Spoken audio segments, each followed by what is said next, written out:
নমস্কার বন্ধুরা, আশা করছি সকলে খুবই ভালো আছেন। বং কিচেন বনানি নতুন একটা রেসিপিতে আপনাদের স্বাগত জানাই। আমি আজকে যে রান্নাটি করব সম্পূর্ণ একটা নিরামিষ ফুলকপি ভাপা। তার জন্য আমি যা যা উপকরণ নিয়েছি আপনাদের দেখাচ্ছি একে একে সমস্ত, এবং রান্নার সময় একে একে সবই দেখবেন।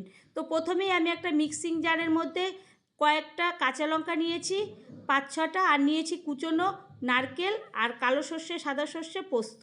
তো আমি প্রথমে ওইটাকে একটা শুকনো খোলায় প্রথমে মিহি করব, তারপরে জল দেব, তাতে মিক্সটা সুন্দর হবে, পেস্টটা একদম মিহি হবে, তাতে আমার ভাপাটাও সুন্দর হবে। এরপরে আমার পেস্টটা তৈরি হয়ে গেল। আর এরপরে আমি কড়াই বসিয়ে দিলাম। কড়াইটা একটু গরম হয়ে গেছিলো বলে আমি সিমে দিয়ে দেব। এরপরে আমি ওর মধ্যে আগে থেকে ফুলকপিটাকে একটু সামান্য গরম জলে ভাপিয়ে নিয়েছিলাম। এখন ওই ফুলকপিটার মধ্যে একটু লবণ আর হলুদ দিয়ে ঝাঁকড়ে ঝাঁকড়ে তারপরে কড়াইয়ের মধ্যে দেবো। তো বন্ধুরা, আমার চ্যানেলটি যদি এখনও আপনারা সাবস্ক্রাইব না করেন তো প্লিজ সাবস্ক্রাইব করবেন, লাইক শেয়ার কমেন্ট করবেন, পাশে থাকা বেল বাটনটি টিপবেন, তাহলে যে কোনো রেসিপি আপনাদের কাছে সবার আগে পৌঁছে যাবে।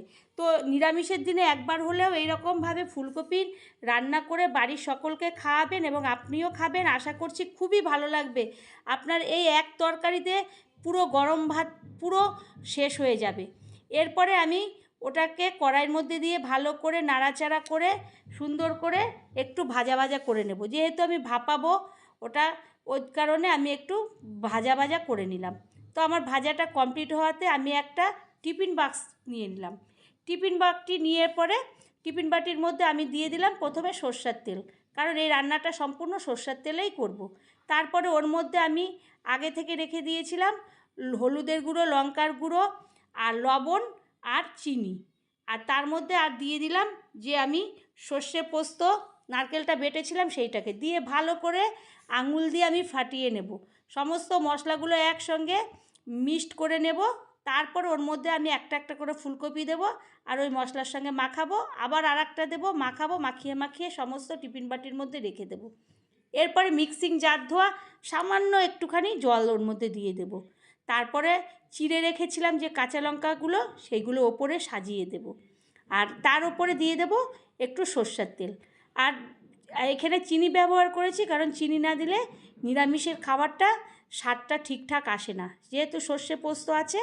তারপরে টিফিন বক্সটা আমি ঢেকে একটা আগে থেকে স্ট্যান্ড বসিয়েছিলাম কড়াইতে, আর জল দিয়েছিলাম, কড়াইটা ফুটতেছিল। তো এখন আমি ওর মধ্যে রেখে দিয়েছিলাম। 20 মিনিট পরে আমি ওটাকে তুলবো, দেখবো আমার রান্না হয়েছে কিনা। টিফিন বক্সটা ঠান্ডা হলে খুলে দেখবো আমার এই ভাপা রান্নাটা সুন্দর হয়ে গেছে।